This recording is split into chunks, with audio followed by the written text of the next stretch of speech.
I'm John Gallagher from LearningHerbs.com and Mountain Rose Herbs. Today we're going to make elderberry syrup. Once you learn how to make this recipe, it'll be easy for you to make other herbal syrups. A syrup is an herbal preparation made by adding honey or other sweetener to an herbal decoction or infusion. The honey adds another healing component to the preparation and it makes it delicious. Here's what you'll need.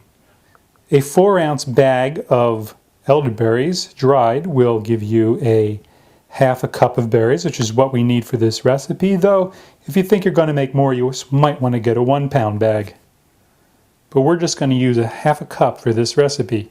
Next you'll need 1 cinnamon stick, 5 cloves, and 1 tablespoon of freshly grated ginger. Finally, you'll need 2 cups of water and 1 cup of honey. We prefer wild honey, wild local honey over the more commonly seen supermarket clover honey. So if you can get some local wild honey, it'll make much better medicine. So you got 1 cup of honey and 2 cups of water.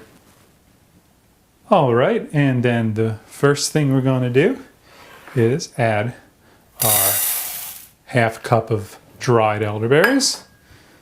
And we'll put in our cinnamon stick,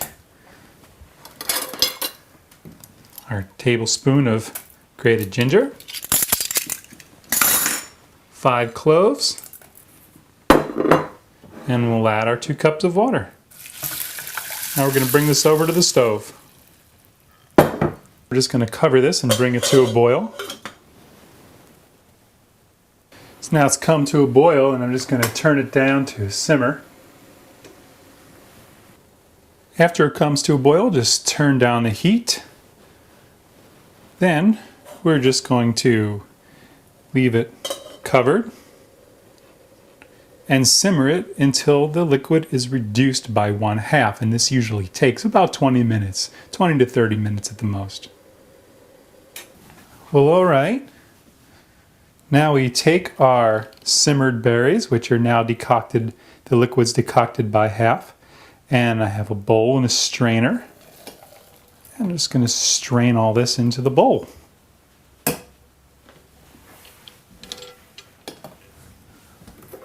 You can even take a spoon and tamp it down, get any good juice out of those berries. Elderberries are really high in flavonoids and antioxidants. Really incredible. Okay. It's amazing because people spend so much money on supplements now that contain elder. All you have to do is do this and you can get that same stuff and it's just so much cheaper. Alright, so now I've got my bowl of elder decoction there. And now I'm simply going to add my 1 cup of honey. I'm stirring this here. I just want to tell you that you can store this syrup in a closed jar in the fridge. Syrups have a relatively short shelf life, so we make these in small batches and store them in the fridge for up to a couple of weeks. Now here's the thing, we made this with dried berries, right? You can also make this very same syrup, the same recipe, with fresh or frozen berries.